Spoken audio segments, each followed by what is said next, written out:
आप देख रहे हैं हंटिंग वर्स। मैं हूं विवेक। बढ़ते हैं कहानी की ओर। ये बात दोस्तों आज से 5 साल पुरानी है, जो मेरे साथ घटित हुई थी जब मैं काम के सिलसिले में भजोई गया था, जहां मेरी मुलाकात रमेश से हुई। और रमेश बिहार से काम करने के लिए भजोई आया था। जब मैंने रमेश को पहली बार देखा तो मुझे कुछ अजीब सा फील हुआ, पर इस बात पर दोस्तों मैंने ध्यान नहीं दिया। और रमेश से मैं बोला, हाँ आप ही हैं रमेश? रमेश ने कहा, जी हाँ सर, मैं ही हूँ रमेश, जो आपको रिसीव करने के लिए आया हूँ। और रमेश की ओर जैसे ही हैंड शेक करने के लिए अपना हाथ बढ़ाया, रमेश ने मुझे कस के गले से पकड़ लिया और कहने लगा, अच्छा हुआ सर आप आ गए। और उसके चेहरे पर एक मुस्कुराहट झलकी, मानो कोई डेविल हंस रहा हो, और मेरा शरीर वहीं सुन पड़ गया।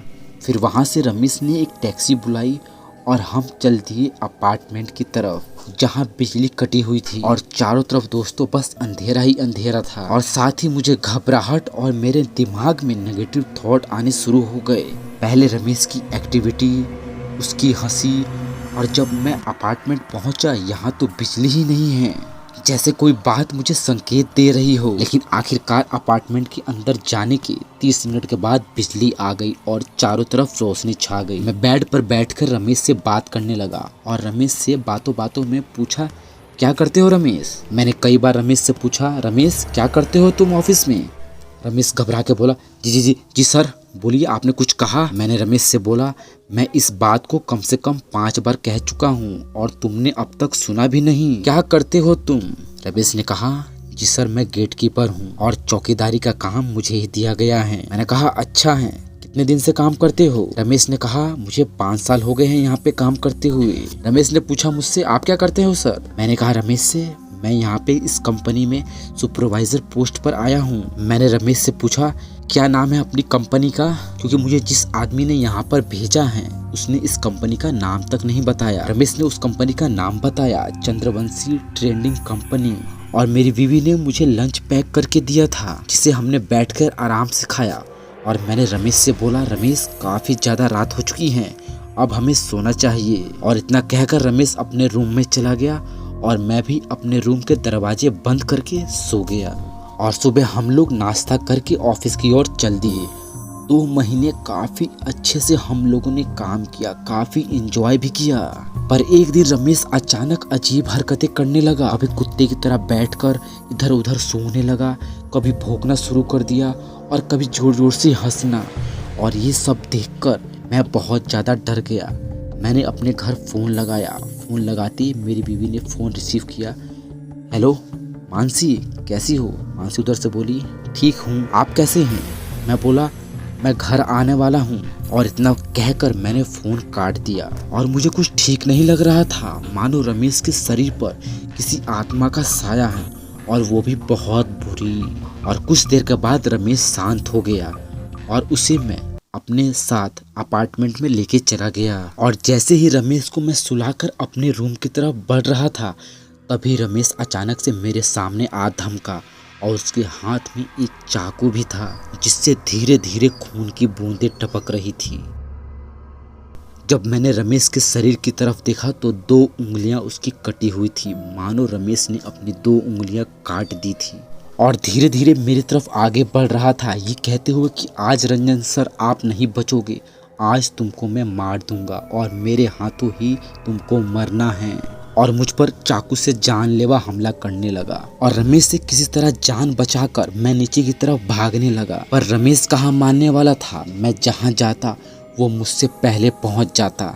और उसने मुझ पर चाकू से वार कर दिया। और चाकू के वार से मेरी शर्ट फटने के साथ साथ थोड़ा सा जख्म मेरे पेट पर भी लग गया। और जोर जोर से मैं चिल्लाने लगा, लेकिन मेरी आवाज़ को ऐसा लग रहा था कोई सुन नहीं पा रहा था। मेरी आवाज़ सिर्फ मुझे ही सुनाई दे रही है। और जैसे ही रमेश मुझे फिर से मारने आया, मैंने उसे जोर से धक्का दिया और रूम में बंद कर दिया और इधर से दरवाज़ा भी लॉक कर दिया।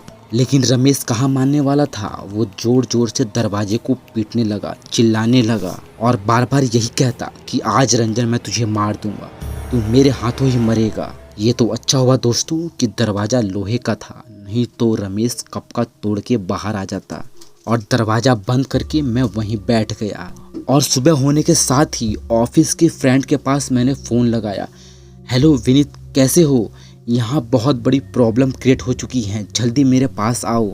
मैंने विनीत को अपने अपार्टमेंट का पता बताया और विनीत मेरे पास तुरंत भागा हुआ आया और मैंने विनीत को अपनी सारी बातें बताई। और विनीत ने मुझे कहा, तुम रंजन यहीं रुको, मैं एक बड़े तांत्रिक को जानता हूँ, मैं अभी उसको बुला के लाता हूँ। और विनीत ने यही किया, एक बड़े तांत्रिक को अपने साथ लेकर आया। और जैसे ही मैंने दरवाज़ा खोला, रमेश ने फिर मुझे मारना चाहा, लेकिन उसे किसी तरह तांत्रिक ने अपने वश में कर लिया और बहुत मुश्किल से तांत्रिक ने उस पर झाड़ भभूत किया और मंत्रों से उसे अपने वश में किया। और तांत्रिक रमेश से पूछने लगा, तुम कौन हो, क्या करते हो और रमेश के शरीर में कैसे प्रवेश कर गए, क्या मकसद है तुम्हारा? और रमेश एक एक बातें बताने लगा। रमेश बोला, मेरा नाम गोपाल है और मैं बिहार से हूँ और भजोई में मैं काम के सिलसिले से आया था। उस समय ना तो मेरे पास पैसे थे और ना ही मेरे पास कोई काम, और मुझ पर इस अपार्टमेंट का किराया भी बढ़ चुका था। कई बार मालिक के प्रेशर करने के बाद मैं नर्वस भी हो जाता था, लेकिन एक दिन इस मकान का मालिक मुझसे जोर जबरदस्ती करने लगा, मेरे सामान फेंकने लगा और मकान मालिक ने मुझे जोर से धक्का दिया, जिस कारण मैं सीढ़ी से गिर गया और गिरने के बाद मेरा सर एक पिलर से टकरा गया, जहां पर मेरी मृत्यु हो गई। और तब से आज तक इसी अपार्टमेंट में मैं घूमता रहता हूँ। और फिर बाद में इस अपार्टमेंट में रहने के लिए रमेश आया और रमेश के शरीर में मैं प्रवेश कर गया और रंजन को मार के मैं अपना फ्रेंड बनाना चाहता हूँ, जिससे कि हम दोनों इस अपार्टमेंट पर किसी को आने ना दे। थोड़ी ही देर बाद और रमेश बेकाबू हो गया। किसी तरह फिर से तांत्रिक ने उसे कंट्रोल किया और उसके हाथ पैर बांध दिए और तांत्रिक ने हाथ में गंगा जल लेकर कुछ मंत्र पढ़े और उसके शरीर पर फेंक दिया। और थोड़ी ही देर बाद देखते ही देखते उस तांत्रिक ने एक बोतल के अंदर उस गोपाल की आत्मा को कैद कर लिया। और उसके बाद ऐसा लगा कि अपार्टमेंट में चारों तरफ रोशनी ही रोशनी है और अच्छा भी लग रहा था। और मैं उस दिन ही अपने घर लौट आया और आते ही अपनी बीवी मानसी को ये सारी बातें बताई। दोस्तों, आपको भी ऐसे दोस्तों से सावधान होने की ज़रूरत है जिस पर किसी एविल स्पिरिट का साया हो। और दोस्तों, ऐसी घटना आपके साथ घटे तो शांत मत रहिएगा, क्योंकि इससे आपकी जान का भी खतरा बढ़ सकता है।